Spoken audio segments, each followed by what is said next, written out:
ठीक है बच्चे, अभी हमने क्या किया, transpose of A matrix, matrix का ट्रांसपोज, ट्रांसपोज किसे बोलते हैं, किसी मैट्रिक्स का ट्रांसपोज कैसे निकालते हैं वो हमने सीखा। उसके बाद हमने क्या देखा, properties of transpose of A matrix.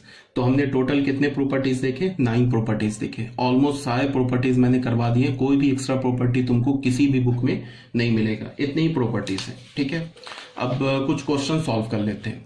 सबसे जो फर्स्ट क्वेश्चन है वो क्या है, find the values of X Y Z if the matrix this satisfy the equation A transpose into A is equal to I3। ठीक है, ऐसे अगर देखा जाए तो ये बिल्कुल कैलकुलेटिव क्वेश्चन है, इसमें कहीं कोई दिमाग खर्च नहीं होगा, बट फिर भी मैं इसे सॉल्व करा देता हूं।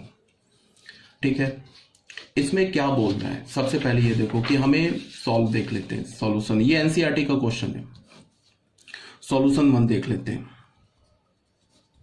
इसमें एक मैट्रिक्स ए दे रखा है हमारे पास, वो क्या दे रखा है, 0 2y z x y minus z x minus Y z, ये मैट्रिक्स गिवन है। ठीक है, और क्या बोल रहा है हमें कि x y एंड z, इसका हमें वैल्यू चाहिए, और इक्वेशन क्या गिवन है, a transpose into A is equal to I3। ये गिवन है, ये गिवन है, और इसका हमें वैल्यू चाहिए। तो उसके लिए हम क्या करेंगे, बस शुरू हो जाते हैं। हमारे पास क्या गिवन है, a transpose into A is equal to I3। तो a ट्रांसपोज कैसे लिखेंगे, रो को कॉलम में चेंज कर दिया, तो 2 0 2y एंड z x, ये इसका सेकेंड रो उठाया, इसको सेकेंड कॉलम बना दिया, x y माइनस z, फिर इसका थर्ड रो उठाया, इसको थर्ड कॉलम बना दिया, x माइनस वाई z। ये हो गया a ट्रांसपोज। तुम चाहो तो क्या किया मैंने, रो को कॉलम में बना दिया, तुम चाहो तो इसके पहले कॉलम को उठाओ और पहला रो बना दो, देखो ये आ जाएगा। इसका दूसरा कॉलम लो, इसका दूसरा रो बना दो, ये आ जाएगा। इसका तीसरा कॉलम लो, इसका तीसरा रो बना दो, ये आ जाएगा। तो ये हमारा तो ए ट्रांसपोज हो गया। ठीक है, उसके बाद इंटू ए तो एज इट इज लिख लिया, 0 2y z x y minus z x minus Y z। इसका प्रोडक्ट किसके गिवन है, आइडेंटिटी मैट्रिक्स ऑफ ऑर्डर 3, तो वो हमने लिख लिया। ठीक है, उसके बाद हमने क्या किया, ये हमारा क्या हो गया, ए मैट्रिक्स। तो अब इसको हमने मल्टीप्लाई किया, तो मल्टीप्लाई कैसे करेंगे, पहला मैट्रिक्स उठाया, इसका पहला रो फिक्स किया, इसका पहला कॉलम फिक्स किया, क्रॉसपॉन्डिंग एलिमेंट्स को मल्टीप्लाई करके ऐड कर दिया।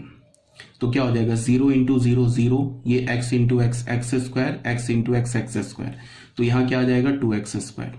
ठीक है, फिर इसका पहला रो लिया, इसके दूसरा कॉलम लिया, तो पहले रो और दूसरे कॉलम के क्रॉसपॉन्डिंग एलिमेंट्स को मल्टीप्लाई करके ऐड कर देंगे। तो 0 into 2y 0, x into Y X Y, X into minus X Y, तो यहाँ क्या आ जाएगा 0। इसी तरह से क्या हो गया, ये 0 minus x Z plus x Z, ये 0 हो गया। फिर यहाँ क्या हो जाएगा 0 X Y minus X Y, ये 0। उसके बाद ये क्या हो जाएगा 4y स्क्वायर, और देखो ये 4y स्क्वायर, ये क्या हो जाएगा y square plus Y square, तो प्लस 2y स्क्वायर। उसके बाद देखो क्या होगा 2yz minus yz minus yz, तो क्या हो जाएगा 2yz माइनस 2yz, तो ये मिलके क्या हो जाएगा 0। उसके बाद ये क्या हो जाएगा 0 माइनस xz प्लस xz, ये हो गया 0। ये फिर क्या हो गया 2yz minus yz minus yz, तो ये भी मिल गया 0। फिर ये क्या हो गया z square plus z square plus z square, तो ये क्या हो गया 3z स्क्वायर। और ये किसके इक्वल हो गया, आइडेंटिटी मैट्रिक्स ऑफ ऑर्डर 3 0 0 0 1 0 0 0 1। ठीक है, अब क्या है, ये मैट्रिक्स हमारा देखो लेफ्ट हैंड साइड में, ये किसके इक्वल है, राइट हैंड साइड के मैट्रिक्स के। तो अब क्या करेंगे, हम क्रॉसपॉन्डिंग एलिमेंट्स को इक्वेट कर देंगे। तो क्या हो जाएगा 2x square is equal to 1, a11 का एलिमेंट उठा के इक्वेट कर दिया, तो यहां से हमें क्या मिल गया, x is equal to plus minus 1/√2, तो x का वैल्यू मिल गया हमें। उसके बाद क्या है 4y square plus 2y square, 6y square is equal to 1, तो यहां से हमें क्या मिल गया, y is equal to plus minus 1/√2, तो y की भी वैल्यू मिल गई। उसके बाद क्या है 3z square is equal to 1, तो यहां से हमें क्या मिला, z is equal to plus minus 1/√3, तो सॉरी दिस इज 6, तो हमें z की भी वैल्यू मिल गई। तो एक ये आंसर हो गया, एक हमारा ये आंसर हो गया, एक हमारा ये आंसर हो गया। क्लियर है, तो यहाँ पे ये सॉल्यूशन दे रखा है। ठीक है, आप देख लेना। तो ये हो गया हमारा क्वेश्चन नंबर 1।